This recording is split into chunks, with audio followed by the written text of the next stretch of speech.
For one last time we're going back to Middle Earth. So how was the trip?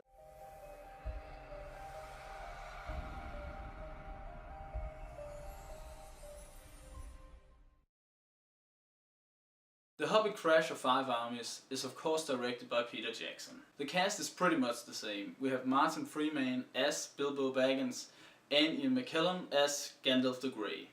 And you know, the other guys from the other movies. So the dwarves and Bilbo have completed their quest and they now have a big mountain with a lot of gold in it. But since the mountain has a great location in Middle Earth and all that gold, a lot of forces in Middle Earth will now like to get a piece of it. And just like that we have a Crash of 5 Armies. Okay, so I went to see this movie last night and it's a long one. Going into this movie I didn't really know what to expect. I haven't read the book, but I also knew that the movie was gonna be kind of its own thing. It being a Peter Jackson movie, there are a few things you will come to expect from. And that is a beautiful and hugely scaled movie, and this movie is beautiful and it's really big. The HFR in the 3D is just stunning and it all feels so real. And I love it. The characters are played just right, as always. Ian McKellen's Gandalf the Grey is just right. And Martin Freeman's Bilbo Baggins is just right as well.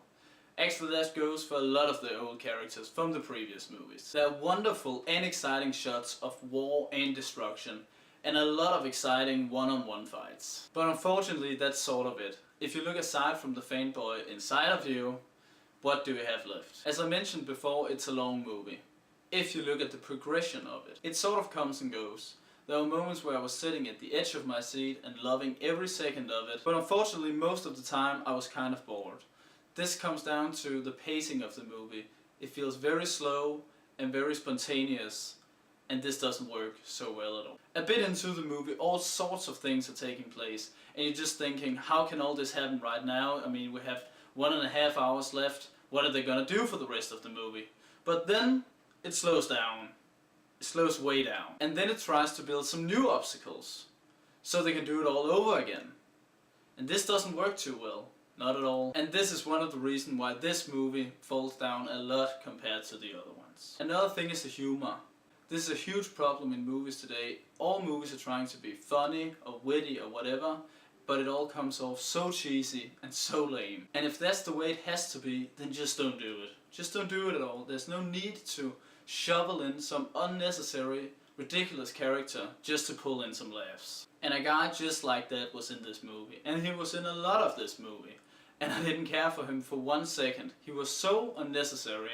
He was just there to be a fool, to be sort of a joke for everyone, and you know, some people laughed a little bit, but everyone just got annoyed. The movie is also kind of kid friendly.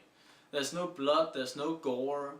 I know this movie isn't supposed to be like The Lord of the Rings, but I actually feel like it's kind of trying to be, with all the armies and stuff, and them shuffling in all this war that is kind of unnecessary. But all in all, this is not a bad movie, of course not. But unfortunately, it is the weakest movie of the Hobbit trilogy. If you like me, a Lord of the Rings fan, a Hobbit fan, a Peter Jackson fan in general, you're gonna enjoy this movie, I'm sure, and it's well worth your money to go see it.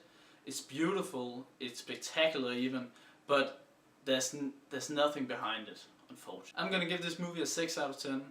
It is enjoyable, it's very exciting at some points, and I think you're gonna have a lot of fun with it. But just don't expect much more than that. Hey, thanks a lot for watching my video. If you liked the video, go ahead and check out some of my other reviews. And don't forget to subscribe and like the video, it means a lot to me. But as always, have a good time.